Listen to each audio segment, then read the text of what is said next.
It's time to sit back, relax, and listen to Conversations with Joan. Conversations with Joan will inspire, motivate, and empower you. Live your best life now. Listen, learn, think, and decide. And now, here's your host, Joan Herman. Welcome to Change Your Attitude, Change Your Lives, Conversations with Joan. I'm Joan Herman. Thanks for tuning in. Conversations with Joan focuses on topics that are important to your life, from health and wellness to professional development to personal well-being. Changemakers join me to share their insights, tips, and strategies so you can thrive and live your best life now. Thank you for taking time for yourself, and thank you for letting us be a part of your life. Now, let's start talking.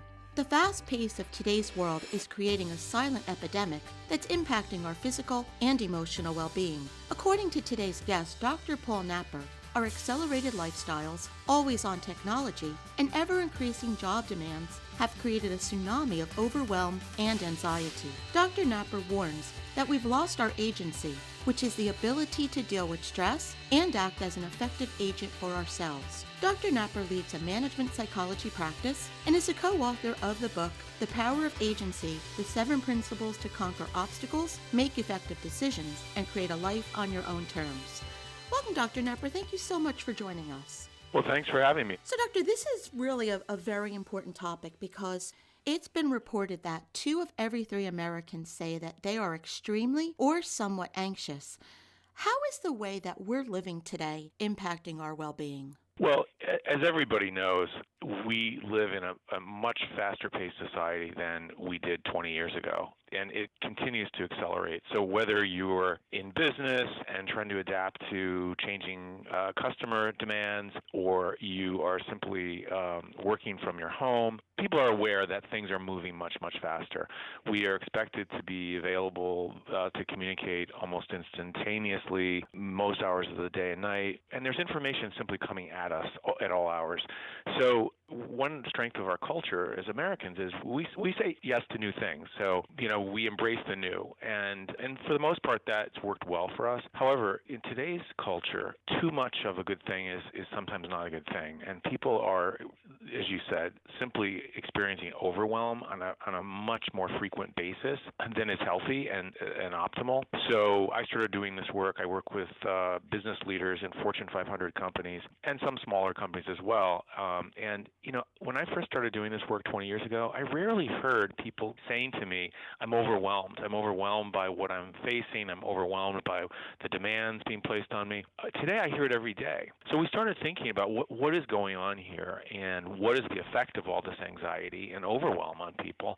And what we found is it's compromising people's capacity to make good decisions for themselves, to make healthier choices and to make decisions that create the lives they most want to create. So that's where agency comes in, because agency is a very robust concept, and it essentially is about the human capacity to make choices, to make a decision regardless of your circumstances. And I think what a lot of people feel today is that they don't have the ability to choose, the freedom fully to choose. So many people feel constrained in making choices, and again, with the heightened anxiety and overwhelm, there's a lot of fear that drives their decision making. So you see a lot of people just silently suffering these days. It's really, how can we as human beings make the best choices in our lives despite the fact that everything has sped up so much and we're so overstimulated? We're all just trying to create lives that are meaningful and healthy and happy for ourselves. And that's really under threat today. So, Doctor, when we're experiencing all of this anxiety and overwhelm, and we're feeling trapped, and we're living in fear, and doing all of the things that you just described, and we're trying to ignore the way we're feeling because of the very feelings we're having, why is that a bad idea? What happens to us when we try to stuff it or ignore it? Well, it doesn't get better. Obviously, it gets worse. And I think what a lot of people, I notice this in business quite a bit. Many of my clients in business, these are strong people who try to gut it out and just grind through it. But what I found is that when people aren't being honest about what they're actually facing and dealing with, and they don't address it, they just postpone the inevitable. So I start seeing physical health deteriorating in clients who ignore it. They become depressed over time if they ignore it for too long. So I think it's a good time to just honestly face, how is my life going? And agency, personal agency, begins with that capacity to take a step back, take a brief time out, and reflect on where you find yourself, and honestly assess, how is my life going? How am I feeling about this? How am I feeling about my work? How am I feeling about my family life? How am I feeling about where I live? And really doing that kind of check-in and being honest about the answer, and then finding some people to talk about it with. Finding a trusted loved one, counselor, or coworker, or whomever it is, and just being honest. And I see a lot of executives doing that these days. And these are very high achieving people, and they are opening up and saying, I'm overwhelmed. I'm overwhelmed by what's on my plate, and how do I address this? What do I do about it? So I think that's the bottom line. I took your online test at powerofagency.com, and I fell in the middle ground when it comes to controlling stimuli that I expose myself to. And to be honest, I would agree with that. You write about a high agency person. What does that person look like, and what does he or she do differently? Great question. First, in terms of your score on the control stimuli subtest in our test, you did better than most people. Most people are doing, really struggle with that. And controlling stimuli is the place that we start with people who want to gain a higher level of agency in their lives. Because what you allow into your mind largely determines how you feel, it determines how you think. And so when people do a better job of being aware of how much stimulation they allow into their lives, and we're talking primarily digital stimulation here, and when they make choices about how to limit that or get the optimal amount of stimulation, they do better, they feel better, and they think better. So you're ahead of the game, Joan, because most people from our research really are not doing a great job at managing and controlling the amount of stimulation they expose themselves to in the course of an average day. So what does a high agency person look like? Well, first of all, agency is situational. So what my level of agency is, how I feel in terms of my own level of personal agency is going to vary somewhat depending on the situation. But a person who feels a high level of personal agency feels grounded, feels centered, feels that they have options. They feel a sense of what we call a high internal locus of control as opposed to an external locus of control. And those are psychological terms that refer to how a person feels about themselves in the world. A high locus of control, or internal locus of control rather, means that I feel like I have the capacity to make decisions in my life and act on the environment that I'm a part of. A person with external locus of control feels like the environment really has the upper hand, and the external environment is largely dictating what I'm able to do and the choices I'm able to make. So a person with high agency feels like most all the time they do have an internal locus of control. They always have the capacity to make a choice, regardless of the situation. Sometimes they may, so the choices may be somewhat limited. They may not be always the best, your easiest choices, but there's always a choice. And what we found in our research is that more and more people are feeling constrained in terms of what's available to them in terms of the choices they can make in their lives. In other words, they feel like they're being carried along by life, by the external environment. And so what we want to remind people of is, hey, you always have this thing we call agency within you. It's your capacity to reflect on your situation and make a choice. And we forget that sometimes. We get so caught up in the moment, and particularly when we're overwhelmed, we lose track of that. So the book is really designed to help people, gain hold of that again and build it, to a higher level, so that they actually are making healthier choices each and every day. Doctor, where does our agency come from? Is it from the subconscious programming that, of everything we've experienced throughout our life? Is it something that's innate? It's a great question, and a pretty deep one, actually. I mean, we notice that among children, right, young children, they almost seem programmed, right? They come into the world, they want to learn, they want to grow, they want to be able to walk and talk and do all kinds of things, but they also need to be taught. They need to learn from other people, and so we can say that there is an innate human capacity for agency, which again is this capacity to make good, rational choices in one's life. But it does need to be developed. So, in other words, how we think as human beings has a lot to do with our level of agency in our lives. It has a lot to do with the kind of lives we end up creating for ourselves. So agency does need to be developed, but there's an innate human desire for agency. We all want to feel like we're captains of our own ships, that we can sail through any kind of sea and navigate our lives in a healthy, positive way. So there is this innate human desire for agency, and agency feels good. When we exercise personal agency in our lives, it feels good. We feel like we're part of something. We're engaged. We feel a sense of personal power. We feel a sense of confidence in our ability to make good decisions, and so and that's really what has to be developed is the capacity to form good social relationships with other people, a capacity to manage our emotions and beliefs, and our capacity to think both intuitively and to think more logically and analytically.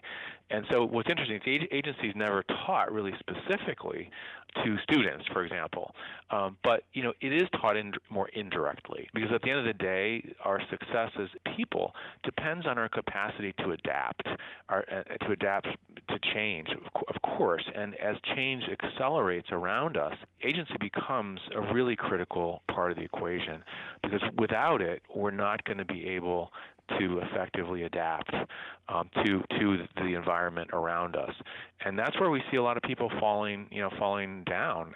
Is right there, and that's why we're seeing such elevated levels of anxiety. As you said earlier, Joan, 20% of Americans carry around a clinical diagnosis of anxiety disorder. 20%. It's an enormous number, and there are many, many millions more who are just undiagnosed, who really are operating with extremely high levels of anxiety each and every day. And that's debilitating, and it's no fun, and it also compromises their ability to make good choices and to navigate their lives, in a healthier way. Doctor, can you explain a feedback loop and how it relates to agency? Yeah, this gets into something that's quite important, because agency, which is another way of describing it, is our capacity to be effective agents for ourselves, or to connect with our power, our internal power. It largely depends on socially who we're connected to. So when we are connected to and expose ourselves to other people who are healthy, who are positive, people whom we can learn from, people who might challenge us to think differently at times, our level of agency increases. If we surround ourselves with people who give us messages that we're not enough, we're not good enough, or that we are incapable, or we're unattractive, or any of those kinds of negative, you get into a negative feedback loop, it really starts to affect how someone sees themselves, and it ultimately can affect their level of agency. And what we see today is we're exposed to so many messages now. We're living in uncharted territory. Many people don't realize that, because it's sort of like that frog in the boiling pot of water.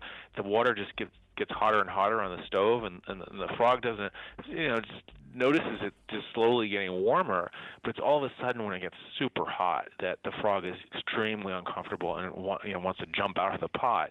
And it's kind of like that's where we are as a society. I think people are just starting to get more aware of the kinds of messages that they're receiving and the effects of those messaging. So the negative feedback loop that you refer to is when people take in a message, and if they're receiving a negative message or a message they're interpreting negatively, over time that negative feedback loop gets worse, and they're apt to spread that. So that person is apt to feel badly about themselves, and they may, in their next interaction with another person, spread that negativity to that other person. So when it comes to anxiety, one of the things we like to stress to people that's really a critical thing to understand is anxiety is socially contagious. So if I'm extremely anxious, you're going to pick up on it, and you're going to start feeling anxiety as well. So we do spread anxiety around. We also spread other feelings around as well.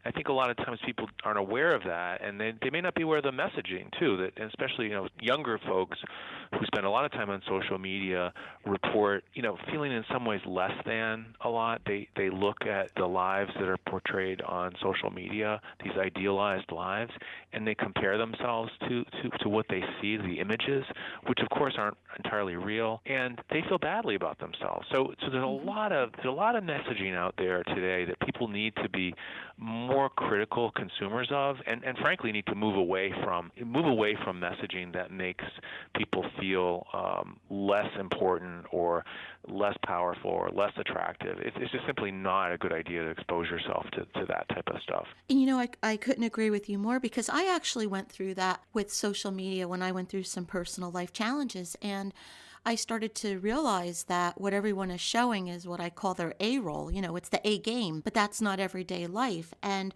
I love one of your recommendations where you say to limit the time you spend on social media. It casts you in the role of a passive bystander in other people's lives, not as a director of your own life. Spend more time in your own life. And I think that is such fantastic advice, to spend more time in our own life. Absolutely, and spend time in real relationships, relationships in real time, and relationships that are helpful to you, that again allow you to grow and learn and experience yourself in new ways. Because I think that's the other thing about social media is it generates a lot of feelings in people, but it is more passive, and it's unlike a real relationship in real time, where you actually can see the person, you develop good social skills because you're engaging with that other person, and we're finding in many work situations that younger folks who have been on social media a lot to the point where they've excluded or limited the amount of real-time connectedness, real-time social relationships, that they show up in the workplace and their social skills aren't well developed. So they struggle, right? They struggle with how to work in a collaborative way with a wide range of different people. And, they really have to embark on kind of a remedial education, a catch-up, as it were, because their social skills have not developed. So it's a very, social media is absolutely fine, but as you said, we liken it to having some potato chips, right? We wouldn't ever sit down with 10 large bags of potato chips and just continue eating and eating until we can't eat anymore. We're saying it's a useful thing to have a portion of potato chips and enjoy those, right? And then that's it. And the same thing with social media. You need to set some limits on it. You need to recognize it for what it is. And it's a relatively new thing in our society, right? We're still learning about it and learning about its positive and negative aspects. And I think people need to be a bit more sophisticated in consuming this digital stuff, because it has a direct impact on how you feel about yourself. And a lot of times it seeps in it slowly, and you don't even realize it's happening. Have a balance in your life. Make sure that you have healthy social relationships. And by definition, social media it's not entirely real, right? It's just not. That's the reality. The book is The Power of Agency: The 7 Principles to Conquer Obstacles, Make Effective Decisions, and Create a Life on Your Own Terms. If you'd like to get more information about Dr. Knapper and his work, you can visit thepowerofagency.com. Dr. Knepper, thank you so much for joining us and for teaching us about the power of agency and how it can help us regain control of our lives and create the life that we want to live. Well, thanks for having me on, Joan, and congratulations on your show. You could do great stuff and help lots and lots of people. So thanks again for having me on. This is Conversations with Joan. Until next time, thanks for tuning in.